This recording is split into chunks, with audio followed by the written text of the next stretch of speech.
محمد نانيس ماله ها هاي نوشك بل بدار شمع بدار سمع بدار سمع ما يقبل هذا كوجستا العيال كان ويرده 6 سنة يا 6 سنة 6 سنة أتكلم عيالك ويرده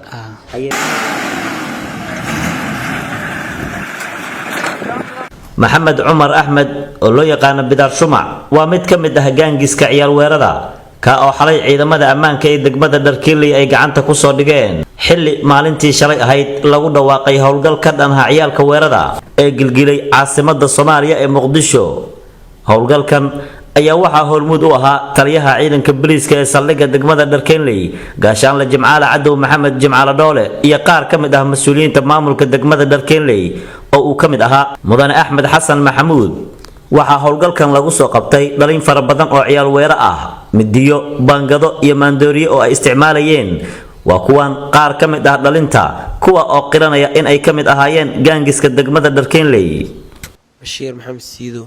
Bashiir ilaa iyo goormaad ku soo biirtay ciyaalkan weerada ilaa iyo meeqa qofood oo dhibaataysan xasuusataa ana hal qafle waa ku cusbay haye meeqa bilood ku jirta ciyaalka weerada 3 bilood amal 3 bilood haye 3daas bilood qof aad dhibaataysan ma jirtaa hal qof waa asxaabtaada qof ay dhibaateeyeen mid ay ku mudeen ay garaafeeyeen oo waxyaabihii aad aragtay oo kugu badnaa oo kugu darnaa maxaa kamid ah ma jira anaga le badan loo garaafay maxaa kamid ah waxyaabaha la idin gaarsiiyay cunugo oo xaafada loo degan oo mid garabka iyo fiirta hoosteed iyo madaxa oo loo dhuftay maxamed naanees ma leedahay ها haye noo sheeg bal بدار شمع shumac bidaar shumac meeqa biloodaa ku jirtaa ciyaalkan weerada 6 سنة yaa 6 سنة 3 sano aad ka mid tahay ciyaalka weerada haye maanta maadaama aad jaanis haysato yaad codsanaysaa inuu ku cafiyo meeqa jeer aad dhibaato gaarsiisay qof adigase meeqa jeer aad lagu dhibaateeyay أنا لو جرى دلوقتي شكتان haye labada jeer maxaa lagu geystay ما أنت بانقد درست من مدح قدال بانقد درست maxaa lagaaga dhuftay بانقد baangad ciidanka amniga ee degmada Dharkiiley maxaa ka codsanay عفس cafis haddii mar labaad lagu soo qabto adoo falkan oo kale ku jiro oo ciyaalka weerada dib ugu laabtay ka waran فلك دولد حيسمنا إيجا يا خانان waxaa sidoo kale goobta ka hadlay taliya xigeenka saldhigga degmada Dharkiiley kabtan Cabdi Fataax Malaaq waxa uu sheegay in howlgalkan uu sii socon doono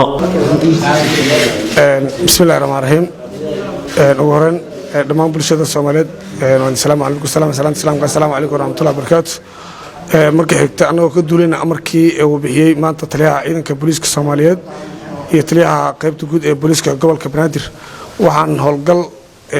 saxiiga oo kala ah midkii muqaadaraadka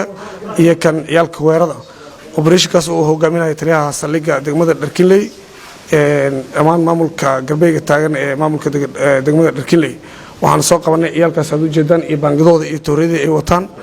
iyo qaybo kale oo muqaadaraad aan ku soo qabanay dhammaan waxay hordhac u tahay operation-adii ka bilowday degmada Dharkiiley mana ahan wax si istaagi doono waa sida ay u bilaabatay intaad u jeedaan hadda meel alaale iyo maartay maahan wax xaajo lagu dhameynayo qaar daday dhibaateeyeen qaarna ayaga dhibaataysan dhammaan waxaan horgeyn doonaa cadaaladda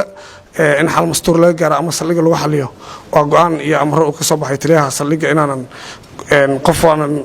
ciyaal weerar kamid ah ama ciyaalka kangiska kamid ah sida ay noqdaan labada dhinacba inaan xal looga gaarin ciddii markii ay ku soo cadaato ka hooseyso taliyaha saldhigga ama ku-xigeenkiisa anigoo ahaada ama inta kale ee baarayaasha ciddii lagu arkay in ay xal ka gaartay ciyaal weero ama mootada dhac lagu soo geystay ama qolooyinka lagu soo qabto xashiishka waxaa la horgeyn doonaa sharciga nin walba wuxuu ku mutaysan doonaa ciqaabta uu leeyahay ugu dambeyn waxaa warbaahinta la hadlay taliyaha guud ee saldhigga degmada Dharkiiley gaashaan la Jimcaale Cadow Maxamed Jimcaale Doole waxa uuna bulshada degmada Dharkiiley uga digay in ay qaataan midiyo baangado iyo wixii la mid ah qofkii lagu arkana laga qaadi doono tilaabo sharci ah السلام عليكم ورحمة الله وبركاته بعد السلام واسطة العين هو شاقي والقل كان هو مد كسو بحي تليا إذا كبريك الصومالي أمر كيسي كسو بحي إن لا نغاجيو أو هرقلو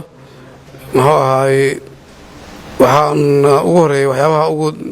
laga hortagayo oo dadka dhibaatada ku ay maandooriyaha iyo qalabkan qarsoodan oo dadka lagu dhibaateynayo sida midiyaha baangadaha iyo wixii la midka ah ugu daran sababtoo ah qoryihii waa wax muuqdeen noqdeen waxaa la isu bedelay marka in baangadaha lagu qaato mootooyinka in lagu qarsado meelaha oo yani maaragtay aan dadku arki karin dadka lagu dhibaateeyo baangadahaas dad badan oo mootooyin wataan ku qabanay cid kastana waxay ku leedahay naftidan ku ilaashanaya saan waay intay ahayd ciddii marka faldamidku geli rabtay ciddii ku gashayba hore uu gashay iyo cid hadda ay ku geli rabtay ka yeeli mayno gacantaan ku haynaa dadka waxaa ku jira ciyaal weero oo dadka qaarkood ay hadda isbitaal u yaalaan qaarna horey u dhibaateeyeen qaarna ay ilawaaga iyo abaabulka ku jiraan inay dhibaateeyaan ayagana ciddii lagu arko oo dambe ama hadda lagu hayo sharciga hortegi doontaa insha allahu tacaala cidna looga yeeli maayo muxuu ahay in fadhi looga odayaalo xaajoodaan ama ay yidhaahdaan muxuu ahaa waxaan ku dhammaynaynaa xaal mastuur waa ku sacawaayeen dalku waa ku xasili waayey dadka sharciga ka adag marka sharciga la horgeedina qof walba waa mahadsantii si kastaba ha ahaatee waxaa sii yaraanaya dilalkii joogtada ahaa ee ka dhici jiray gudaha degmada Dharkeenley dhac loo geysan jiray bulshada qaybaheeda kala duwan dhibaatooyin ay geysan jireen ciyaalka weerada iyada oo uu walibana howlgalkii sii socdo